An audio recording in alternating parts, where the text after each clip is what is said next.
नमस्कार। ANB news में आपका बहुत बहुत स्वागत है। मैं हूं नवीन पांडे। आज कयामत की रात है। कल हरियाणा और जम्मू कश्मीर चुनाव के नतीजे आने हैं।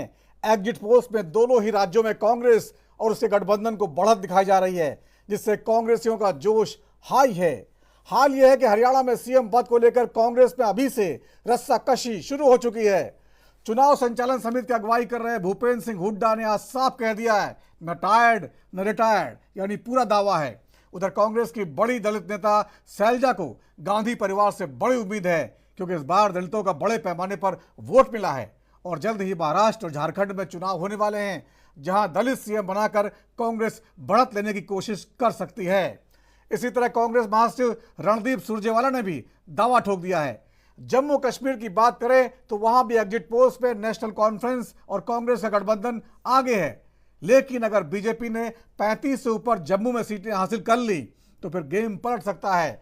इसका कारण वो 5 मनोनीत विधायक हैं जिनको राज्यपाल को चयनित करने का अधिकार मिला हुआ है। इस पर राज्य में हंगामा मचा हुआ है। इन्हीं सब मुद्दों पर चर्चा करेंगे। हमारे साथ कुछ खास मेहमान मौजूद रहेंगे, लेकिन उससे पहले देख लेते हैं क्या कुछ कहा गया। चुनाव हुआ है, मैंने कल भी कहा, आज भी कहा है, हरियाणा के लोगों के प्रति आभार व्यक्त किया सबने। बहुत शांतिप्रिय ढंग से चुनाव हुआ है, कोई अप्रिय घटना नहीं घटी है। इस बात की हार्दिक बधाई देता हूँ। सर आपने पहले भी कहा वोटिंग ठीक अच्छी है, 68%। सर आपने पहले भी कहा था कि रिटायर नहीं हुए हैं, अपना टायर हुए हैं, इसीलिए ये सवाल पूछ रहे हैं। अभी भी आप रिटायर? अब भी यही कह रहा हूँ ना, मैं टायर्ड हूँ ना रिटायर्ड हूँ। बोलो। वो मतलब एक दिन भी नहीं बचा हो तो ये बातें कहेंगे, लेकिन कल जब नतीजे आएंगे तब आपको मालूम पड़ जाएगा। मैं ओवर कॉन्फिडेंस से या वैसे नहीं कह रही हूँ, ये ग्राउंड रियलिटी है। तो क्या वजह मानते हैं आप? कह रहे हैं 60 से ऊपर सीटें आ रही, क्या बीजेपी के से लोग नाराज ज्यादा थे या कांग्रेस ने ज्यादा बेहतर काम किया है? और दलित वोट क्या लगता है किस तरफ गया इस बार? देखो, ये भाजपा से लोग बेहद नाराज थे 10 साल के भाजपा के शासन से। दूसरी ओर जो राहुल जी ने यात्रा की और एक पूरे देश में एक माहौल पैदा किया, और हरियाणा में चुनाव आ गया है, माहौल पैदा हुआ है हरियाणा में भी, और हर एक वर्ग आज विश्वास कर रहा है कांग्रेस पार्टी पर। राहुल जी ने जो बातें कही हैं, गारंटीज की बात, हमारे जो प्रॉमिसेस हैं, जो वायदे हुए हैं, इसमें जो गरीब तबका है, जो हमारा दलित वर्ग है या दूसरे वर्ग हैं, आज वो कांग्रेस के साथ दोबारा से, क्योंकि पीछे ये सब मानते हैं कि ये वर्ग हमसे दूर हुआ था, लेकिन दोबारा विश्वास हो रहा है। हम सब जमीन पर काम कर रहे हैं, लोगों की उम्मीदें हैं, कांग्रेस पार्टी से उम्मीदें हैं। तो ये सब फैक्टर्स हैं जो इन वर्गों को, 36 बिरादरी को आज कांग्रेस की ओर आकृष्ट कर रहे हैं। और मुझे पूरा विश्वास है कि ये सारी चीज़ें हरियाणा के हित में भी होंगी और कांग्रेस की सरकार बनेगी, प्रचंड बहुमत से सरकार बनेगी, लोग कांग्रेस को वोट देंगे। अब तो खैर मशीनों में बंद हो गया है सब कुछ, और कल निकल आएंगे। और एग्जिट पोल भी आप लोगों के बाय एंड लार्ज इसी बात को कह रहे हैं। रेंज ऊपर नीचे हो सकती है आप लोगों की, लेकिन हमारा विश्वास बीजेपी के सहयोगी दलों की जीत होगी और जम्मू कश्मीर में अगली सरकार हमारी होगी। सर आज भी एक इम्पोर्टेंट मीटिंग है, केंद्रीय नेतृत्व से भी लोग आ रहे हैं, क्या मीटिंग है? भारतीय जनता पार्टी ने जम्मू कश्मीर में विधानसभा चुनावों की समीक्षा और आगामी रणनीति के लिए जो है अपने वरिष्ठ साथियों के साथ बैठ के चर्चा की है। चूंकि 8 तारीख मंगलवार के दिन वोटों की गिनती होनी है, हर एक विधानसभा में भारतीय जनता पार्टी के काउंटिंग एजेंट्स अच्छे से उसकी तैयारी के सिलसिले में हमने जायजा लिया है। और इसके साथ साथ चुनावों के परिणामों को लेकर भी आपस में जो पार्टी का एनालिसिस है उसको भी हमने डिस्कस किया है और आगामी रणनीति पर भी हमने चर्चा की है। तो शाम को भी एक मीटिंग है? स्वाभाविक है, अब चूंकि चुनाव हुए हैं और चुनावों में बहुत सारे पहलू रहते हैं, उन सब की चर्चा हमने अपने वरिष्ठ साथी सहयोगियों के साथ की है। और हमारा विश्वास है कि जनता के समर्थन से, जनता की सपोर्ट से भारतीय जनता पार्टी की और भारतीय जनता पार्टी के सपोर्टेड इंडिपेंडेंट कैंडिडेट्स और जो छोटे लाइक माइंडेड ग्रुप्स हैं जम्मू कश्मीर में, हम सब की जीत होगी और हमारी सरकार बनेगी। कविंदर जी, अभी जो मीटिंग हुई है, क्या मीटिंग रही है आपकी? देखिए, स्वाभाविक बात है कि राजनीतिक पार्टी है और राजनीतिक विषयों को लेकर के कल रिजल्ट आने वाले हैं, उन्हीं को लेकर के थोड़ी चर्चा वगैरह हुई। तो लेकिन कांग्रेस का कहना है कि 5 जो है वो पहले से ही आप कर रहे हैं ना, एलजी साहब कर रहे हैं। देखिए, कांग्रेस लोगों को गुमराह कर रही है, जिसका प्रेरोगेटिव है वही करेगा, इससे पहले कोई नहीं कर सकता है। तो कांग्रेस उलझा रही है, उनको पता है कि हमने हारना है, इसलिए लोगों को इस प्रकार के वो झांसे देने की प्रयास कर रहे हैं। तो क्या रहेगा, आपको क्या उम्मीद है? एग्जिट पोल में तो एनसी कांग्रेस का आगे बढ़ रहा है। देखिए, कल पता लग जाएगा।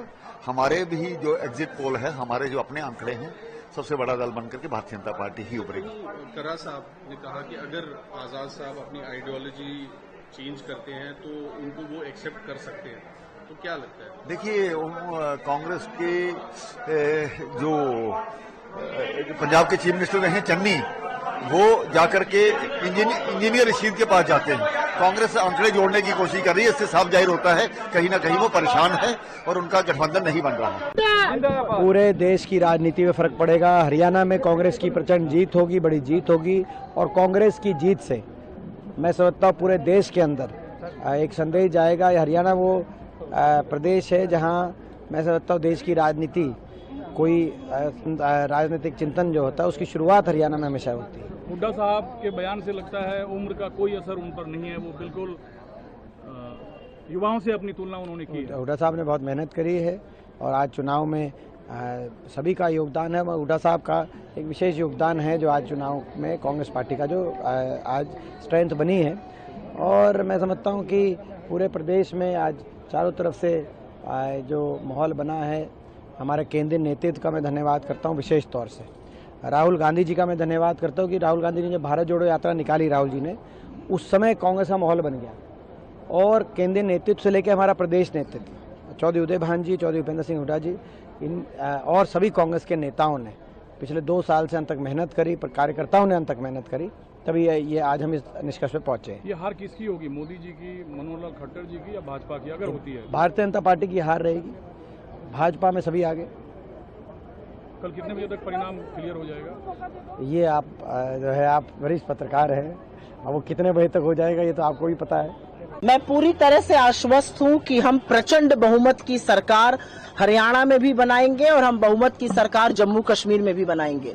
हरियाणा, जम्मू कश्मीर, अब आने वाला महाराष्ट्र और झारखंड के मुद्दे कोई देश से अलग नहीं है। मुद्दे बेरोजगारी हैं, मुद्दे 10 साल का जो जंगल राज भाजपा ने चलाया हरियाणा में वो है, किसान की, पहलवान की, जवान की, युवा की जो अवहेलना की गई वो है। लोग त्रस्त हो चुके थे और लोगों को एक आशा, एक विश्वास है कि कांग्रेस की सरकार आएगी तो निवेश भी आएगा और नौकरी भी आएगी, और एग्जिट पोल आपको वही दिखा रहा है। मैं पूरी तरह से आशान्वित हूं कि हमारे नंबर अंततोगत्वा। तो कयामत की रात है वैसे तो, लेकिन कांग्रेस का जोश हाई है, बहुत उम्मीदें हैं कांग्रेस के खेमे में। चाहे जम्मू कश्मीर की बात करें या हरियाणा की, दोनों ही राज्यों में जबरदस्त जो एग्जिट पोल्स आए हैं वो कांग्रेस की जीत दिखा रहे हैं। ऐसे में राहुल गांधी महाराष्ट्र में दलित परिवार के यहाँ दाल फ्राई कर रहे हैं। आज वहां पहुंचे, उन्होंने दाल पकाई, लहसुन काटा, बहुत सारे काम किए उन्होंने, पूरे परिवार के साथ बैठकर खाना भी खाया। दलित एक बहुत बड़ा सिंबल बन चुका है कांग्रेस के लिए, और शैलजा दलित नेता हैं। और हरियाणा में चुनाव जो है, कल नतीजे आएंगे, क्या कह रहे हैं। बहुत सारे मेहमान हमारे साथ हैं, उनके पास चलते हैं, सीधे बातचीत का सिलसिला शुरू करते हैं। हमारे साथ आलोक वत्स है, नेता बीजेपी के, आपका बहुत बहुत स्वागत है आलोक जी। स्वामीनाथ जायसवाल जी है, प्रवक्ता कांग्रेस से, आपका बहुत बहुत स्वागत है। नमस्कार सबको, नमस्कार। सुशील वकील जी है, वरिष्ठ पत्रकार, आपका बहुत बहुत स्वागत है। और अभिता द्विजा, प्रवक्ता आम आदमी पार्टी, आपका बहुत बहुत स्वागत है। स्वामीनाथ जायसवाल जी, जो एग्जिट पोल कह रहे हैं उसके हिसाब से कल जो नतीजे आएंगे उसको लेकर बहुत जोश है कांग्रेसियों में। देखिए, जनता का विश्वास नहीं है। जनता ने जिस तरह से जनता को 10 साल तक एक डबल इंजन की सरकार, जो खाली एजेंडा और प्रोपेगेंडा, इनका एक ही मंशा है, भ्रम, जुमला और जुमलों की बादशाहियत पाए हुए देश के प्रधानमंत्री, जिस तरह देश के वस्तु स्थिति को दूर करने के लिए खाली जुमला, खाली जुमला। ये जुमला कब तक चलेगा? हरियाणा में न जॉब दिया युवाओं को, न किसानों को बदहाली, युवाओं की बदहाली और पहलवानों की बदहाली। ये हरियाणा उसका जवाब पूछ रहा था। हर जनता में आक्रोश था। कब मौका मिले मत दे और अपने अधिकार को इस निकम्मी और बहरूपीय सरकार को देश से विदा होगा। ये प्रदेश प्रदेश अब विदाई शुरू हो गया है। कब तक सहेगा? अब मन की बात सुनते सुनते सब तंग हो गया है। अब जन की बात सुनने का मौका, भाजपा बैठ के जन की बात सुने और मंथन करे कि जनता को कब तक ठगोगे नकली वादे, नकली गारंटी से। और जहां वादे की बात आती थी वहां ये मंगलसूत्र मुजरा तक चल जाने वाली पार्टी है। इनसे मुद्दे से बात कहे। स्वामीनाथन जायसवाल जी, ये तो पुरानी बात हो गई। मुजरे वाली बात तो लोकसभा चुनाव की थी। हरियाणा की बात करें। मैं बोल रहा हूँ कि मुद्दे की बात तो ये लोग कभी नहीं करते हैं। हरियाणा में कौन से ऐसे मुद्दे थे जिनके कारण आपकी जीत हो रही है? हरियाणा में आप क्यों जीत रहे हैं? हरियाणा में हम जनता के विश्वास के साथ जनता को जैसे राम रहीम जैसे पापी अत्याचारी जो बलात्कारी को छुड़वा लेते हैं पैरोल से और चुनाव में प्रचार करवाते हैं, तो ये लोग जान गए हैं कि ये जनता के विश्वास को किस तरह से धोखा देने का काम कर रहे हैं। इनके शासन में जिस तरह से युवा बेरोजगार होते, नौकरियां खाली पड़ी है, वैकेंसियां निकालते नहीं है, कैंसिल कर देते हैं।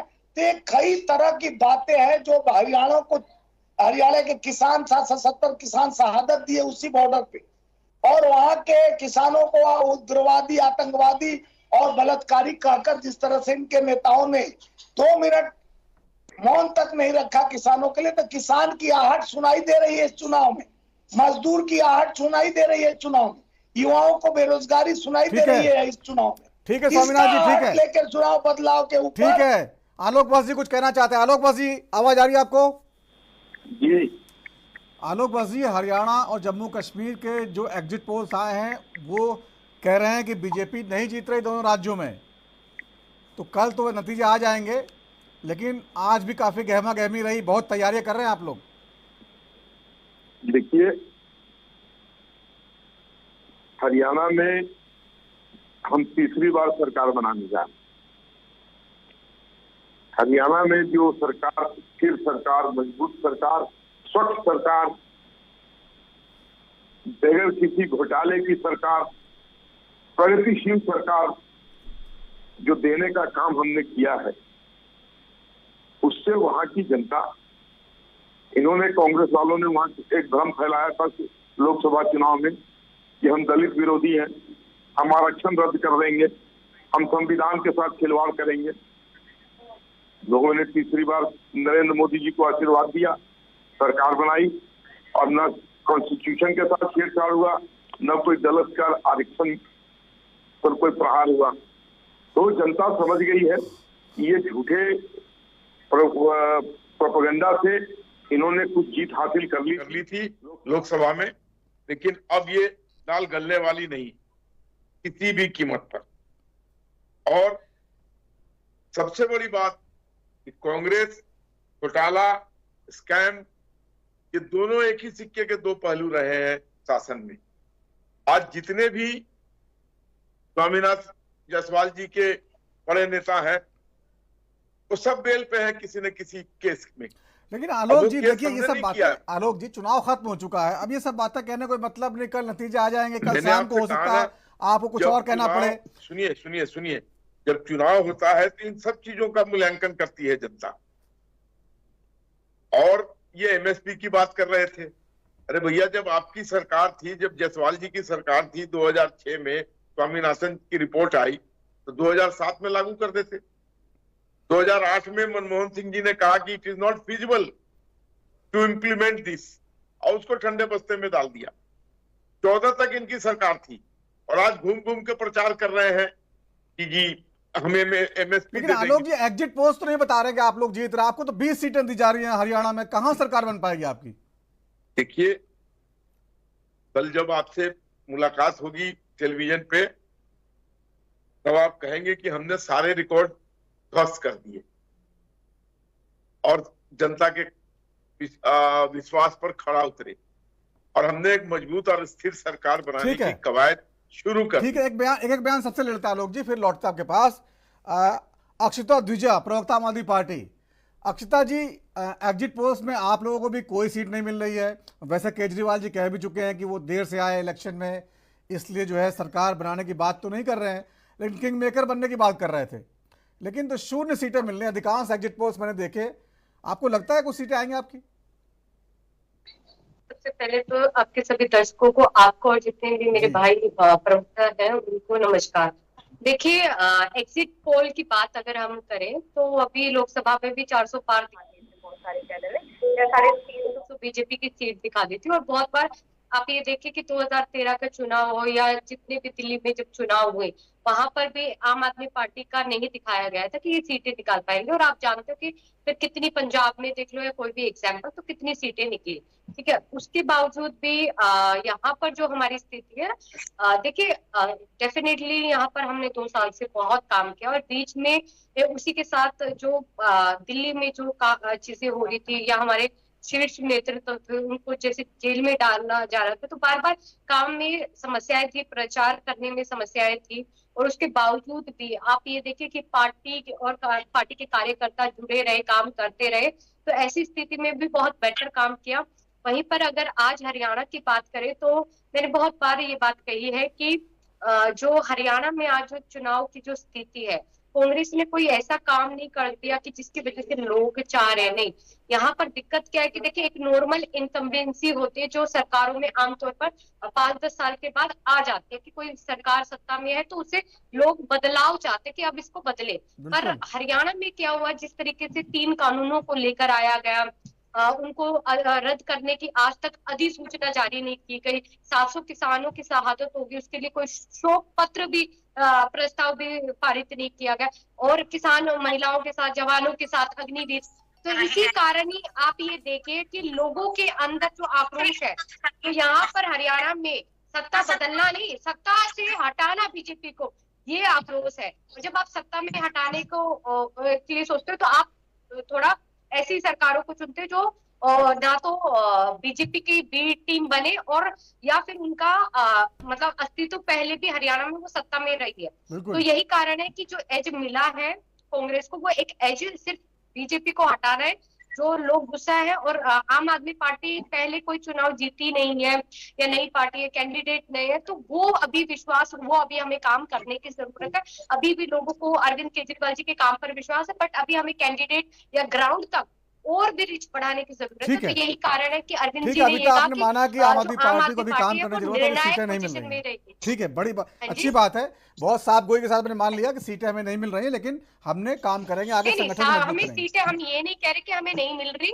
देखिए, मैंने ये बात तब भी कही कि कुछ सीटें तो देखिए डेफिनेटली आएंगी, निर्णायक पोजीशन में हम रहेंगे, पर हमने ये नहीं कहा कि सरकार में आएंगे, क्योंकि देखिए झूठ बोलना प्रवक्ता ये हो सकता है कि दूसरी पार्टी के प्रवक्ता करे, पर हम जो सच्चे।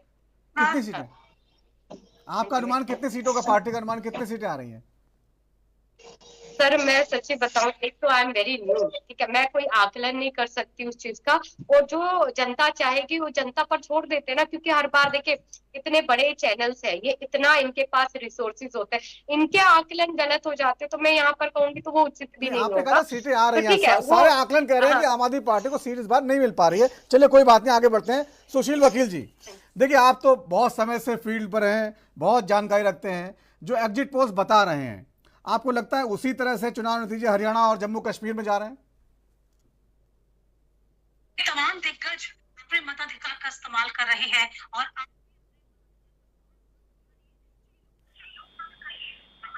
सुशील जी, आपकी आवाज नहीं आ रही है। आवाज नहीं आ रही है? हाँ, अब आ रही, बोलिए। सृष्टि का नियम है, कोई भी चीज स्थिर नहीं है, बदलाव तो जरूरी है। कांग्रेस ने इतने दशक के बाद पे हुकूमत की, तो आज कोई और उसकी उनकी जगह है। ऐसे ही हरियाणा में 10 साल तक भी बीजेपी की सरकार चली, तो अब हो सा बदलाव हो रहा है। इससे पहले भी क्या चीज हो गया, यहाँ पर जो ये हरियाणा में हो गया कि पहले यह चीज है कि यहाँ पर कोई भी सरकार 10 साल से ज्यादा नहीं चलती है। इस बार भी वही हुआ, इनकम्बेंसी फैक्टर आ गया, एंटी इनकम्बेंसी का फैक्टर आ गया, तो इनको हटना पड़ा रहा है। अब ये चीज है कि हरियाणा में पॉसिबिलिटी है बीजेपी की या कांग्रेस की कि इनकी ज्यादा सीटें आ सकती है, लेकिन अभी भी हम उतना भरोसा नहीं कर सकते जितना लोग दिखा रहे हैं। कोई दिखा रहा है 20 सीटें ऊपर, कोई दिखा रहा है 20 सीटें या नीचे, कि बहुत सारे लोग ये कर रहे हैं एग्जिट पोल, लेकिन ये चीज तय है कि कांग्रेस आगे है। अब रही बात जम्मू कश्मीर में, जम्मू कश्मीर में अभी स्थिति बड़ी नाजुक है, क्योंकि ऐसा है कि जम्मू रीजन में बताया जा रहा है कि जम्मू रीजन में बीजेपी की ज्यादा से ज्यादा सीटें आएंगी और कश्मीर में नेशनल कॉन्फ्रेंस की भी आ सकती है। लेकिन अल्टीमेटली क्या होगा, जम्मू कश्मीर में हंग पार्लियामेंट होने, हंग असेंबली होने वाली है। हाँ, उसका मतलब है कि जम्मू रीजन में अगर के यहाँ एक जम्मू की एक ये लोकल या एग्जिट पोल एजेंसी है, वो टीवी चैनल है लोकल उनका, तो जिन्होंने दिखाया कांग्रेस और बीजेपी को इक्वल 24-25 से लेकर 28 तक सेम दिखाया नेशनल कॉन्फ्रेंस को भी जम्मू कश्मीर में। इसका मतलब है कि कांटे का टक्कर दोनों में नेक टू नेक चल रहे हैं दोनों। उसके बाद देख लीजिए पीडीपी की भी 7-8 सीटें आ रही है और बाकी बहुत सारे स्ट्रांग भी है इंडिपेंडेंट कैंडिडेट्स। तो अब देखना है कि जब कल रिजल्ट्स आएंगे, हो सकता है कुछ ऐसे इंटरेस्टिंग रिजल्ट्स आ जाएंगे, क्योंकि जम्मू कश्मीर की ऐसी स्थिति है जैसे महबूबा जी है, या उसे अगर उनको जरूरत पड़ेगा इसके बीजेपी के साथ आने के लिए, वो भी उससे ये नहीं रहेगी, दूर नहीं रहेगी। इवन नेशनल कॉन्फ्रेंस को भी अगर जरूरत पड़ेगी बीजेपी के साथ मिलाने की, वो भी हाथ मिला सकता है बीजेपी के साथ। बाकी जो अंजीदा रशीद साहब है, उनके भी कुछ कैंडिडेट्स लड़ रहे हैं, वो उनके भी जीतने की संभावना है। जी, ऐसा तब होगा ना जब जम्मू क्षेत्र में बीजेपी 35 से ऊपर सीटें लाए, बाकी लोग है वो उनका भी हो सकता है बीजेपी के साथ भी हाथ मिलाए। ये जो जम्मू कश्मीर का है अभी बड़ा यह चीज रहेगा, इंटरेस्टिंग रहेगा। जैसे लोग दिखा रहे हैं कि एनसी के ज्यादा, कांग्रेस के ज्यादा आ रहे हैं, अभी भी ऐसा नहीं लग रहा है। ये कल पता चलेगा जब 1-2 बजे तक कुछ डिक्लेयर हो जाएंगे सीटें वगैरह, या उनका या आगे कौन चल रहा है पीछे कौन चल रहा है। संभावना है कि या बीजेपी भी बना सकती है सरकार और नेशनल कॉन्फ्रेंस कांग्रेस भी बना सकती है। ठीक है, अब ये देखना कि किसके कौन सीटें ले रहा है। ठीक है आलोक बस जी, देखिए स्वाभाविक है 10 साल हरियाणा में सत्ता में रहे आप लोग, और हरियाणा का इतिहास रहा है कि वहाँ 10 साल से ऊपर लोग बर्दाश्त नहीं करते हैं। तो इसमें कोई ऐसी बात नहीं है कि बहुत आप लोगों को सफाई देनी पड़े, क्योंकि एंटी इनकम्बेंसी तो होती है। तो क्यों नहीं मान लेते आप लोग, भाई 10 साल हमने अच्छा काम किया और वहाँ के लोग बदलाव चाहते थे और अब कांग्रेस को मौका दे रहे हैं। उसमें ऐसा क्यों है कि बहुत आप लोग जो है इसमें जिद कर रहे हैं कि नहीं जो एग्जिट पोल्स है वो गलत होंगे? हम रियलिटी बता रहे हैं आपको कि वहां के लोगों ने ये ठान लिया है कि हमें एक मजबूत और स्थिर सरकार चाहिए और एक घोटाले रहित सरकार चाहिए। उस कसौटी पर हम खरे उतरते हैं और यही हमारा एमएसपी है कि हमने जहां कहीं भी सरकार चलाई है, हमने वहां एक घोटाला रहित, एक मजबूत, एक स्थिर, एक ईमानदार सरकार देने का काम किया। इसी ये और हमारे रेजिम में जितनी जन कल्याणकारी योजनाएं चल रही हैं, जिससे जनता को डायरेक्ट लाभ हो रहा है, वो आजादी के बाद आज तक किसी को नहीं प्राप्त हुआ। लगातार पूरे देश की आवाम को, चाहे वो शौचालय हो, घर हो, सिलेंडर हो, मेडिकल फैसिलिटी हो, सब में भरपूर लाभ मिल रहा है और डायरेक्ट उनके खाते में ये लाभ जा रहा है। कोई बिचौलिया कहीं से इसमें, जो कांग्रेस के रेजिम में राजीव गांधी ने कहा था कि 1 रुपया दिल्ली से भेजता हूं तो गांव तक पहुंचते पहुंचते 18 पैसा हो जाता है। जिस पर वाजपेयी जी ने चुटकी लेते हुए कहा था पैसा है घिस जाता हो, लेकिन हम घिसने नहीं देते हैं। अगर नरेंद्र मोदी जी 1 रुपया देते हैं तो हरियाणा के सरकार, हरियाणा के आवाम को 1 रुपया ही मिलता है। तो ये सारी एमएसपी है हमारी, जिसकी बदौलत हम इस बात पर दृढ़ प्रतिज्ञ है कि हम तीसरी बार भी वहां सरकार बनाएंगे। और ऐसा नहीं है कि अन्य राज्यों में इनकम्बेंसी फैक्टर है। गुजरात में हमने 5 बार सरकार बनाई, मध्य प्रदेश में हमने दूसरी बार सरकार बनाई।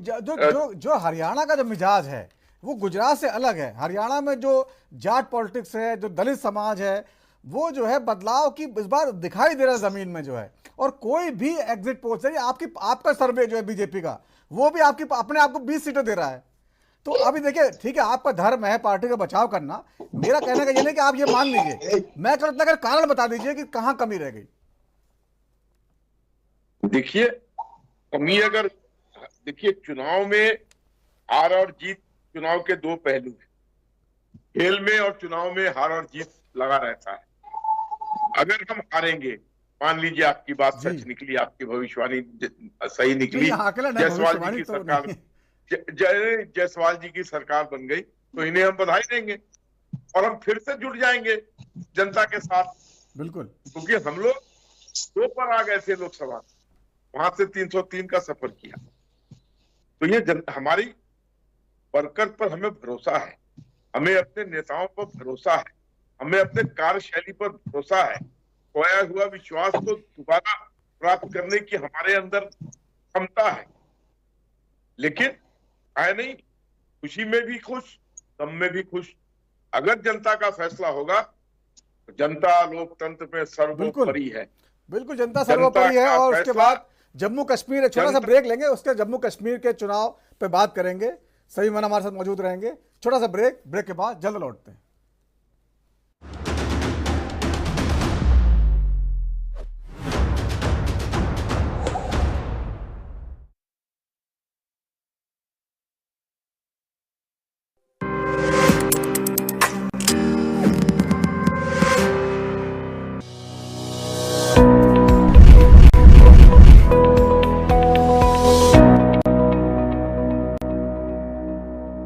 वोकल फॉर लोकल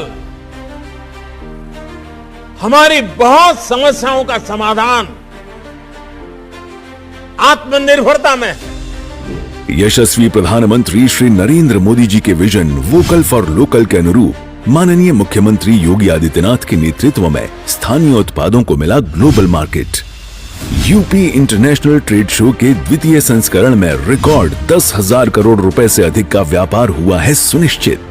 इस वैश्विक व्यापारिक महाकुंभ में 70 से अधिक देशों के 500 से अधिक इंटरनेशनल बायर्स सहित देश विदेश के 5 लाख से अधिक लोगों ने हिस्सा लिया। UP international trade show Uttar Pradesh के व्यापार को नई गति देकर अर्थव्यवस्था को $1 ट्रिलियन बनाने में अहम पड़ाव साबित होगा। UP international trade show, sourcing का अद्वितीय मंच।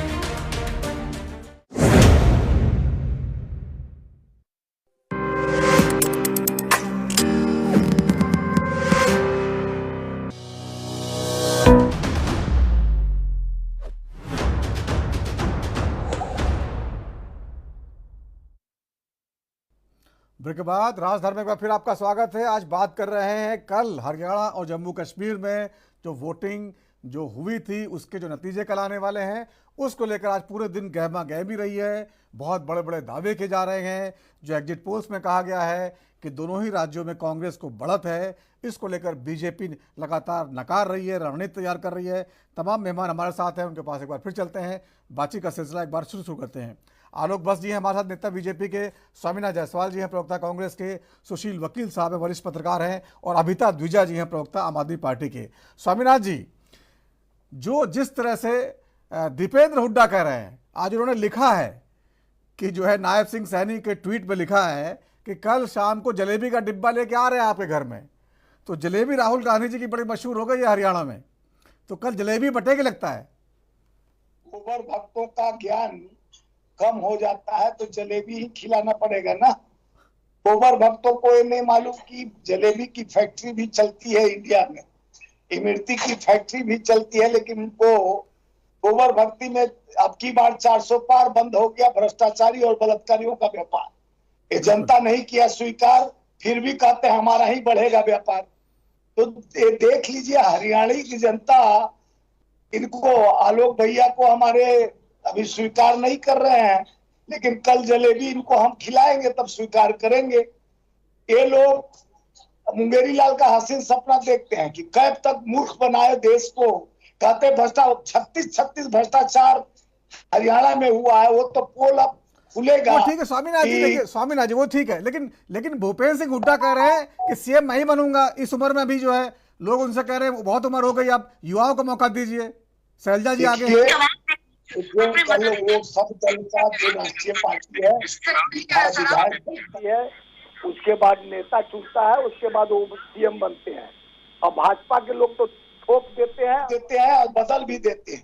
हमारे पार्टी में विधायक दल का नेता चुनता है, जो होगा जिसके मजबूत गारंटी होगा उसका वो सीएम बनेगा। और हर बार होता है जो विधायक तय करता है वही सीएम बनता है। कल शाम तक पता चल जाएगा कि कौन सीएम बनेगा। लेकिन स्वामीनाथ जी, और जिस तरह से राहुल गांधी जी महाराष्ट्र पहुंच गए, आज से लग गए महाराष्ट्र में मेहनत करने, एक दलित परिवार घर खाना खाया इन्होंने, दाल बनाई, लहसुन काटा। राहुल गांधी जी जन जन के पास जाते हैं, मन की बात नहीं सुनाते हैं, जन के पास जाते हैं। वो ठीक है, चाहे मोची के पास जाए, चाहे बढ़ई के पास जाए, चाहे कूली के पास जाए, चाहे लाइनमैन के पास जाए, कोको पायलट के पास जाए, चाहे यानी गरीब गुरबा मजदूर किसान, राहुल गांधी जी का बन गया पहचान। यही है उनका ईमान। इनके जैसे सूट बूट वाली सरकार नहीं है।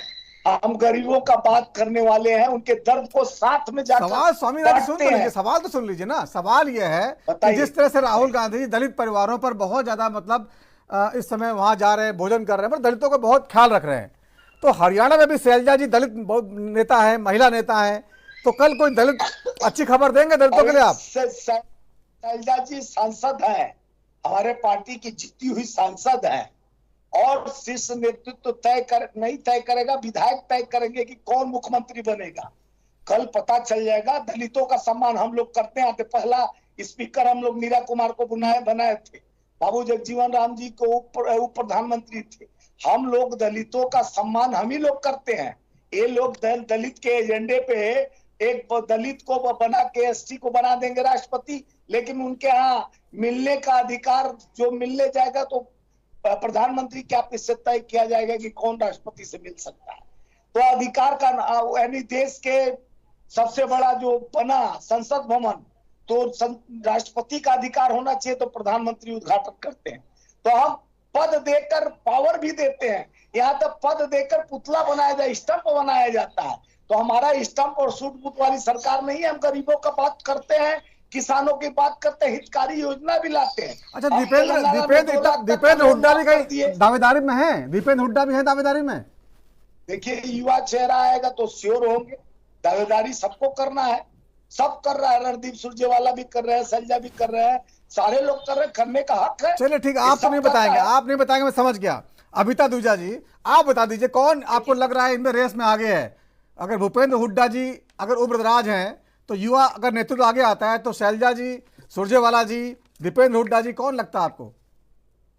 अच्छा, आप मुझसे दूसरी आप समझते हैं राजनीति हरियाणा के, इसलिए हाँ, अगर देखिए अगर आप पूछना चाहते हैं तो मैं सबसे पहले तो कुमारी शैलजा जी का नाम लूंगी, क्योंकि एक महिला, देखो हरियाणा में एक महिला मुख्यमंत्री नहीं रही तो एक महिला मुख्यमंत्री आए, और सबसे पहला नाम ये होगा। दूसरा नाम दीपेंद्र हुड्डा जी के लिए बोलूंगी, क्योंकि वो युवा भी है, और भूपेंद्र हुड्डा जी पहले भी 10 साल कार्यकाल कर चुके हैं। तो अगर कोई दो विकल्प अगर कोई चुनता है तो मुझे लगता है इन दोनों में ये दो बेहतर विकल्प। ये भी हो सकता है कि शैलजा जी सीएम बने, दीपेंद्र हुड्डा डिप्टी सीएम बन जाए। हाँ, ये देखिए, बिल्कुल देखिए, अभी आज आप ये देखिए, टाइम बदलने की भी जरूरत है, और महिलाओं का पार्टिसिपेशन तो होते ही है, बट लेकिन वो वहां तक नहीं पहुंच पाती। तो शैलजा जी के लिए लोगों के अंदर भी है कि वो एक मुख्यमंत्री बने, और भाई दीपेंद्र हुड्डा भी बहुत अच्छा काम करते हैं ग्राउंड पर, अच्छा उनका मैंने सुना है। कुमारी शैलजा जी के लिए भी मैंने काफी अच्छा सुना है, क्योंकि आप देखिए अलग अलग दलों से भले ही हो, आप अलग अलग विपक्ष हो, बट आप अगर अच्छा काम करते हो तो लोग आपके लिए सराहना करते हैं। तो उस चीज की देखो, विपक्ष में बैठकर भी आप बोल सकते हो कि आपका अच्छा काम है, और जो बुरा है वो बुरा आप बोलोगे। तो हाँ, अगर इन दोनों में से कोई चुनाव होगा तो ये बिल्कुल किया जाना चाहिए। और युवा पीढ़ी को देखिए, अभी वैसे भी भारतीय अगर हम देखें तो पूरे दुनिया में इंडिया जो है सबसे युवा कंट्री है, और आज राजनीति के अंदर सबसे ज्यादा देखिए मेरे बड़ों के लिए सम्मान है, पर लेकिन युवाओं को अगर एक इंडिया यंग कंट्री है तो उसको रिप्रेजेंट करने वाले लोग भी यंग होने चाहिए। और इसलिए मैं चाहती हूँ कि राजनीति में यंग लोग हों, युवा लोग हों, ज्यादा काम कर सकते हैं, नए विचार को ला सकते हैं, नए विचारों में महिलाओं को सम्मान और इक्वालिटी जो सिर्फ नाम की है वो एक्चुअल में आएंगी, तो डेफिनेटली मैं युवा और महिलाओं को। सुशील वकील जी, जिस तरह से अभिता जी ने जो है ये बताया कि शैलजा जी युवा भी है, महिला भी हैं, दलित भी हैं, एक बहुत अच्छा समीकरण बन रहा है। लेकिन हरियाणा की में कांग्रेस की दिक्कत ये 70% टिकट जो है वो भूपेंद्र हुड्डा जी ने बांटे हैं। तो वहाँ पर हालांकि 2005 में आपको याद होगा जब भजन लाल जी चुनाव संचालन समिति के अध्यक्ष थे, सबको पता था कि भजन लाल जी सीएम बनेंगे, लेकिन आलाकमान ने उसे हुड्डा जी को जो है मौका दिया। उसमें वो नए थे, पहली बार बने थे। तो ऐसा जरूरी नहीं कि चुनाव संचालन समिति के अध्यक्ष भूपेंद्र हुड्डा रहे हों तो उन्हीं को मौका मिले, हो सकता है उनके बेटे को मिल जाए या शैलजा जी को मिल जाए। क्या लगता है आपको, आकलन क्या कहता है? हुड्डा जी ने और दीपेंद्र हुड्डा जी ने बहुत मेहनत की सिलेक्शन में। वो 22 के 22 डिस्ट्रिक्ट जो हरियाणा के उनमें घूमे, हर जगह रैली वगैरह कर ली। और शैलजा जी जो है वो लास्ट मोमेंट पे आ गई फील्ड में। वो भी तब आ गई जब वो अशोक गहलोत जी का प्रपोजल सोनिया गांधी जी के पास ले गए, तो दूसरे ने उन्होंने अशोक गहलोत जी ने ज्वाइन किया। उसके बाद उन्होंने जब राहुल गांधी जी ने उनको हाथ मिलाया भूपेंद्र जी के साथ, उस वजह से मेरे को लग रहा है कि ज्यादा क्लेमेंट जो होना चाहिए यह भूपेंद्र हुड्डा जी भी है, कि सीनियर मोस्ट भी रहे हैं। अब हो सकता है इक्वेशन मत हो जाए कुछ ऐसा। पहले तो यह चीज है, अगर कांग्रेस को 40 से नीचे सीटें आ गई तो बड़ा यह हंगामा हो जाएगा। ये उनके सरकार बनाने में बड़ी कठिनाइयां होंगी, क्योंकि बीजेपी में भी अगर 25-30 होंगे तो थोड़ा सा प्रॉब्लम हो जाएगा। लेकिन इसमें पहले जब यह रिजल्ट आएंगे कांग्रेस में थोड़ा बहुत फूट पड़ेगा। ये जो शैलजा जी है और भूपेंद्र हुड्डा जी पहले इनमें हो जाएगा। फिर उसके बाद देखते हैं हेडक्वार्टर या जो हेडक्वार्टर है वो क्या एक्शन ले लेगा। मेरे को लगता है या तो अल्टीमेटली हो जाएगी तो या 2.5 साल के लिए एक, 2.5 साल के लिए दूसरा, या तो ये भी हो सकता है जैसे उन्होंने कहा कि ये अपना ये शैलजा जी ये बना देंगे, उसको बना देंगे चीफ दीपेंद्र हुड्डा कुछ या डिप्टी चीफ से बनाएंगे। क्योंकि ऐसा चीज देखा गया है, जैसे मुलायम सिंह जी जब यूपी में या समाजवादी पार्टी ने जीता तो अखिलेश यादव ने जबरदस्ती मुख्यमंत्रीशिप खुद अपने हाथ में लिए। जम्मू कश्मीर में जब नेशनल कॉन्फ्रेंस जीता तो फारूक अब्दुल्ला जबरदस्त कोशिश कर रहे थे मैं मुख्यमंत्री बनूं, लेकिन उधर उमर अब्दुल्ला ने जबरदस्त दबाव डाल के उमर अब्दुल्ला आ गया। ऐसे हो सकता है भी यहाँ पर भी, यहाँ हरियाणा में भी कि दीपेंद्र हुड्डा पहले मुख्यमंत्री बने, उसके बाद आगे का दावा पेश करें। ये ऐसा चीज है कि ये अभी फैसला नहीं कर सकते। कल जब ये फाइनल वो ये हो जाएगा, रिजल्ट्स आ जाएंगे, उसके हिसाब से देखा जाएगा किसके बेल्ट में कितनी ये सीटें आ रही है। हुड्डा परिवार ने चुनाव में कांग्रेस के लिए बहुत काम किया है, चाहे वो दौड़ भाग करनी हो, टिकट बांटने का काम हो, किसी तरह का साधन हो, हर संपन्न साधन जो है हुड्डा परिवार ने जुटाए हैं। लेकिन राहुल गांधी शैलजा जी को दलित आइकॉन की तरफ पेश करना चाहते हैं पूरे देश में, क्योंकि आगे महाराष्ट्र के चुनाव भी हैं, झारखंड के चुनाव भी हैं और उनको आखिरकार लोकसभा चुनाव भी जीतना है। तो दलित आइकॉन चाहिए उनको एक, तो हुड्डा जी के लिए इतना आसान नहीं है चीजें। लेकिन एक चीज है, भूपेंद्र हुड्डा जी जो होगा ना वो भी सीधे से अपना त्याग नहीं करेंगे अपना क्लेम। पहले वही मैं कह रहा हूँ कि जब रिजल्ट आ जाएंगे उस पर सारा निर्भर है। बिल्कुल उस पर डिपेंड करेगा कि कौन आगे का दावा में ये ठोक सकता है और उसको या चांदी निकल सकती है। ये तो कल ही पता चलेगा, 5-6 बजे तक ये पता चलेगा कि किसका ये अगर दलित का मामला फंसा तो उदय भान जी भी है एक बड़ा चेहरा जिनको हुड्डा जी आगे कर सकते हैं। अगर आखिरी टाइम में कोई नतीजा नहीं निकला तो जो है डार्क हॉर्स बोलते हैं, उसमें उदय भान जी जो है वो भी निकल के आगे आ सकते हैं। खैर बात करते हैं कश्मीर की। आलोक बस जी एक बार फिर आपको बताना चाहूंगा, 5 जो मनोनीत विधायक होने वाले हैं, सारा खेला जो है वहां पर फंसा हुआ है। बिल्कुल बिल्कुल आप सही कह रहे हैं। क्या लग रहा है आप, वो 5 जो है तुरुप के इक्के साबित होंगे बीजेपी के लिए? क्या सरकार उनके दम पे बना लेंगे आप? और ये चीज है कि आज तक पता ही नहीं किसी को चला कि 5 सीटें उन्होंने रखी है रिजर्व में। यही तो खेल है, यही तो खेल है बीजेपी का। आज इसका वर्णन हो गया कि 5 सीटें क्या हाथ में, जिससे सारा और ऐन मौके पता लगा तो सबके होश उड़ गए। आलोक जी बताइए, थोड़ा सा खुलासा करिए। आज डिबेट्स हमने किया, हमने भी कई ये चीज कहा कि जो फाइनल डिसीजन मेकिंग है वो तो वही 5 ही कर सकते हैं जी। ऊपर नीचे तो होना थोड़ा बहुत, ऐसे भी नहीं होगा कि इस टाइम ये नहीं कह सकते आपके जैसे नेशनल कांफ्रेंस कांग्रेस की सरकार बनाएगी। जी जी सुशील जी, ठीक है। आलोक जी आपके पास आना चाहूंगा, क्या करिएगा? देखिए, मैंने आपको फिर कहा, हरियाणा में तीसरी बार रिपीट होने के साथ साथ आप लोग तो ऐसे बांट रहे हैं। एक कहावत मैंने बिहार में सुनी थी, जहाँ रहने वाला हूँ, कि पानी में मछली और 9 कुटिया बकरा। अभी रिजल्ट आए नहीं है। आप चीफ मिनिस्टर कल आप बैठेंगे तो बता ही देंगे आलोक जी, वो तो हम भी जानते हैं, इतने सालों से आप बैठ रहे हैं। मिनिस्टर भी तय नहीं, मिनिस्टर भी तय कर लीजिए, पोर्टफोलियो भी बांट दीजिए। अगर सब चीज पता ही है तो फिर ये डिबेट कराने की जरूरत क्या है? डिबेट कराने की जरूरत इसलिए है जी को कहिए मिठाई लाए और मिठाई बांटे, हम लोगों को खिलाएं और घर जाएं। वो जलेबी खिला तो रहे हैं आपको, जलेबी खिला स्वामीनाथ जी। आप जलेबी अभी भेजवा दूं क्या? हो सकता है ये खिलाए नहीं, हमसे खाएं। चले कश्मीर का बता दीजिए, कश्मीर में क्या कर रहे हैं आप? पॉलिटिकल अदावत जो है, पारिवारिक अदावत नहीं है। अगर ये जीतेंगे तो हम खिलाएंगे, हम देंगे तो इनको खिलाना चाहिए। बिल्कुल बिल्कुल। और रही बात कश्मीर की, तो कश्मीर में जिस तरीके का वोटिंग हुआ है, हाई परसेंटेज 56% के लगभग जी, जहां 10 या 15% कांग्रेस के शासन में वोट हुआ करता था, ये दर्शाता है वहां के लोगों का अटूट विश्वास नरेंद्र मोदी जी के नीतियों से, वहां के एलजी मनोज सिन्हा के द्वारा किए गए कार्य से लोग अभिभूत हैं। इसलिए प्रचंड बहुमत से हमको वहां जिताने जा रहे हैं। जम्मू रीजन में तो हम जीत ही रहे हैं, कश्मीर रीजन में भी इस बार हमारा बोलबाला रहेगा। ये पाकिस्तान परस्त लोग, ये पाकिस्तान बीजेपी के साथ पॉलिसीज को मिलाकर चलने वाले लोग, भारत की राष्ट्र प्रेम जनता, राष्ट्र हित में जनता इनको नकार देगी। ये आप कल के रिजल्ट से आपको पता लग जाएगा कि जम्मू कश्मीर के लोग कितने राष्ट्रभक्त हैं। जम्मू में देखिए आपका दावा मजबूत बनता है, लेकिन कश्मीर में थोड़ा सा ज्यादा हो जाता है। आलोक जी, कश्मीर में आपका वोट नहीं है उतना ज्यादा, वहां सीटें नहीं आ रही है। यही तो आपकी गलतफहमी है। हमारा वोट कहीं नहीं था, हमारा वोट मध्य प्रदेश में भी नहीं था, राजस्थान में भी नहीं था, छत्तीसगढ़ में भी नहीं था, और सब जगह हमने प्रचंड बहुमत से सरकार बना दी।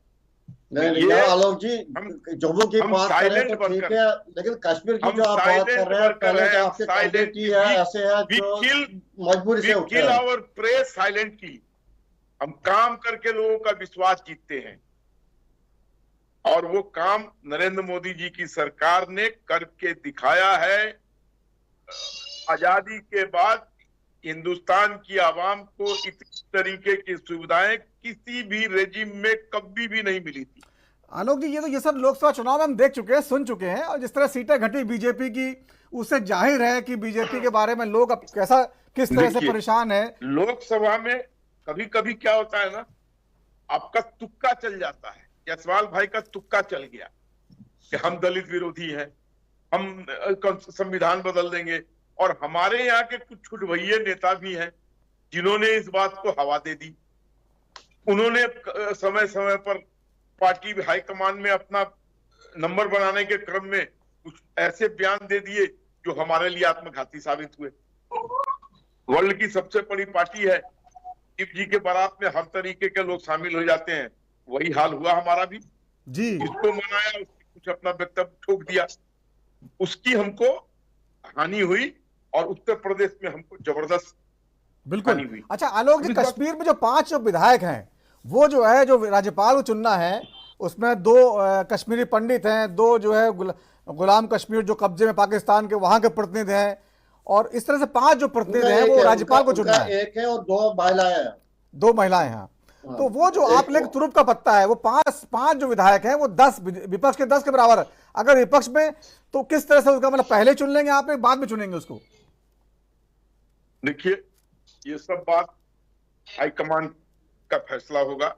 इसमें मैं कुछ बोल दूं, मैं उसके लिए एम्पावर्ड नहीं हूं, और ना मुझे उसकी कोई जानकारी है कि वो चुनाव के पहले नामित किए जाएंगे कि चुनाव के बाद नामित किए जाएंगे। ये फैसला हमारी जो हाईएस्ट बॉडी है वो करेगी, और मैं समझता हूं कि वो चलिए कोई पत्ते नहीं खोलेंगे। अमिता जी कुछ कहना चाह रही थी। पता था कि ये बीजेपी के पास एक कार्ड है। हेलो सुशील जी, आपका सारा अमिता कुछ कहना चाह रही, बोलिए अमिता।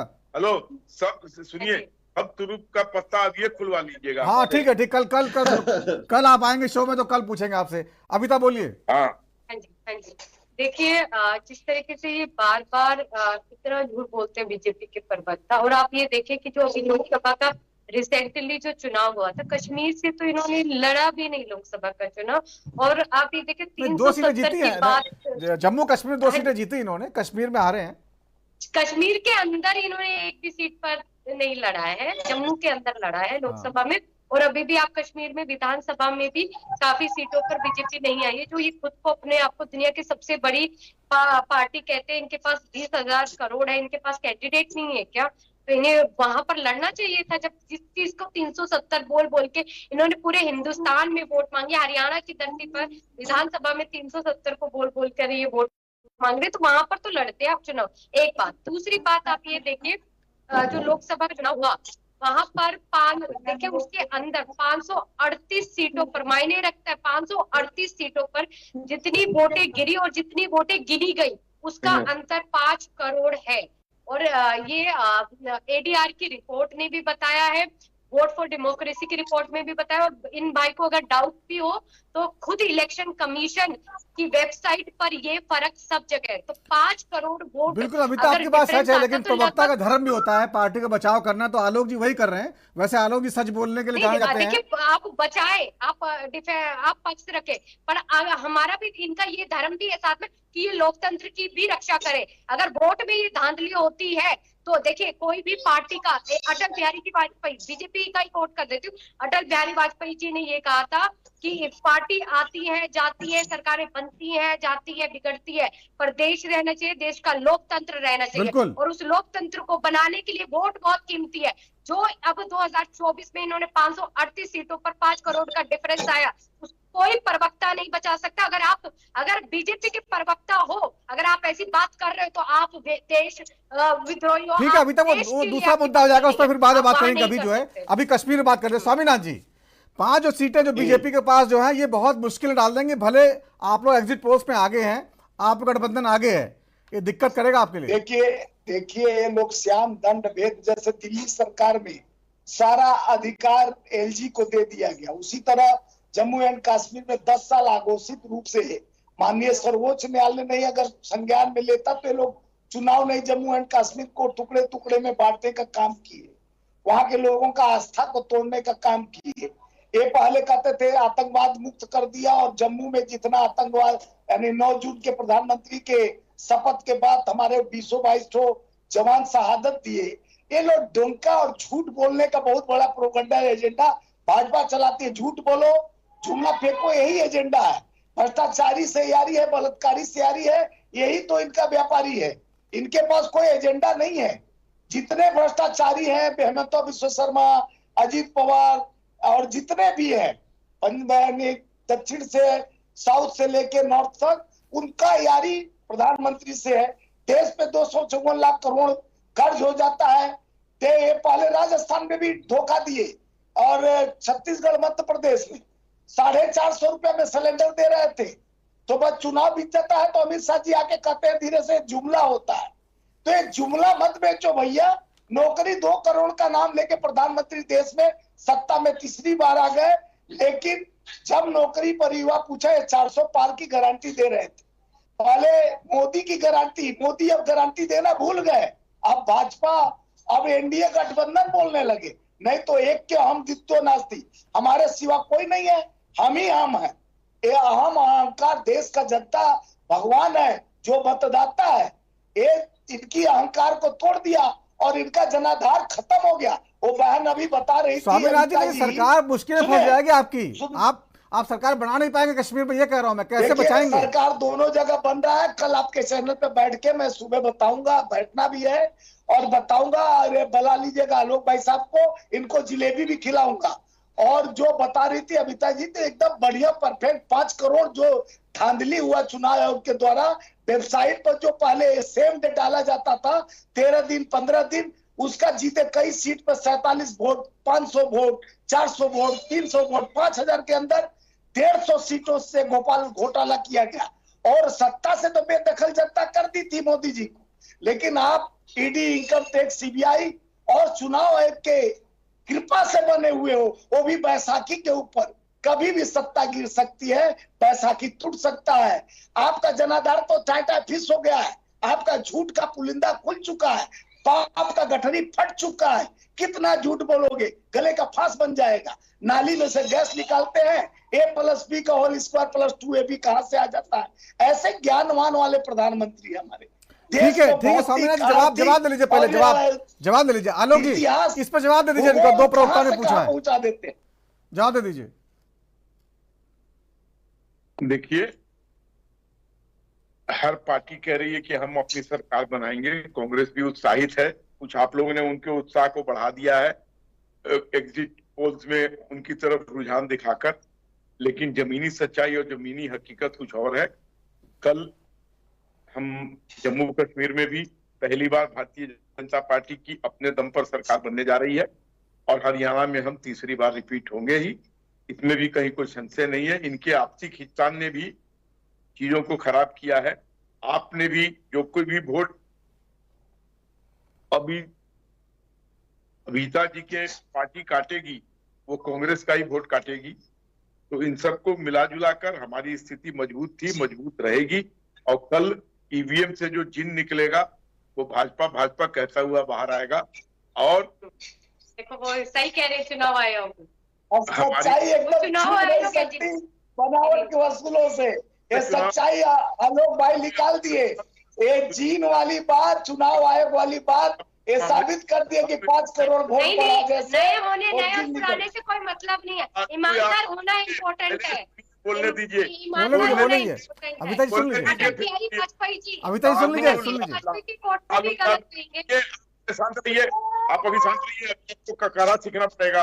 अभी 15 वर्ष पहले लालू यादव जो अभी कांग्रेस के साथ है, उन्होंने कहा था सारे एग्जिट पोल के खिलाफ हमारा जिन निकलेगा, और निकल गया उनका जिन, उनकी प्रचंड बहुमत से सरकार बन गई। इसमें हमारा क्या है? हम भी कह रहे हैं कि जनता के आशीर्वाद से हमारा आपका समझौता तो चुनाव आयोग से रहता है, इनकम टैक्स सीबीआई से रहता है। आप 2023 में दिसंबर में जो चुनाव आयोग में बदलाव किया गया कमेटी में, तो वो आप जाकर पढ़िए कि चुनी हुई जो सत्ता में सरकार है, 2 उसमें से ही लोग होंगे। तो चुनाव आयोग भी आपकी हाथ की कठपुतली हो गई। और 2 लोकसभा के चुनाव में कितनी प्रेस कॉन्फ्रेंस की है चुनाव आयोग ने, ये बताइए। परसेंटेज में डाटा दिया गया था, जितनी पोलिंग हुई उस दिन पोलिंग का डाटा भी नहीं दिया गया। ठीक है, ठीक है पिताजी, मामला थोड़ा अलग जा रहा है। चुनाव आयोग के बारे में पढ़िए अब। ठीक है, चुनाव आयोग को भी ईडी और सीबीआई की तरह। ठीक है पिताजी, आगे बढ़ने दीजिए। सुशील वकील साहब, देखिए कश्मीर का जो मामला है, आपने बहुत गौर से देखा होगा वहां की जो हालात है। अगर वहां पर गठबंधन नेशनल कॉन्फ्रेंस और कांग्रेस को पूर्ण बहुमत नहीं मिला, अपने दम पे सीटें कम रह गई, तो बीजेपी का खेला शुरू हो सकता है। 5 सीटों का जो उसके पास जो तुरुप के 5 इक्के हैं वो काम करेंगे, उसके बाद छोटी छोटी पार्टियां हैं कश्मीर में वो काम करेंगी। आपको लगता है कि खेल जो है बहुत ओपन है वहां पर? पहले तो 5 सीटें तो है ही है इनके पास, वो तो अलग बात है। लेकिन आज तक कश्मीर का जो इतिहास रहा है, नेशनल कॉन्फ्रेंस जब 2014 से पहले इसके साथ आए थे बीजेपी के साथ, उस टाइम उमर अब्दुल्ला साहब खुद आए थे बीजेपी वालों को मिलने, हम अनकंडीशनली आपको सपोर्ट दे रहे हैं।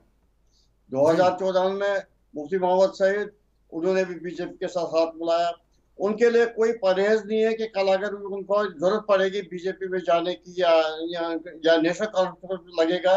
हालांकि सुनने में आया internal sources of national conference कि नेशनल कॉन्फ्रेंस ने बीजेपी के साथ चैनल्स खोल दिए है।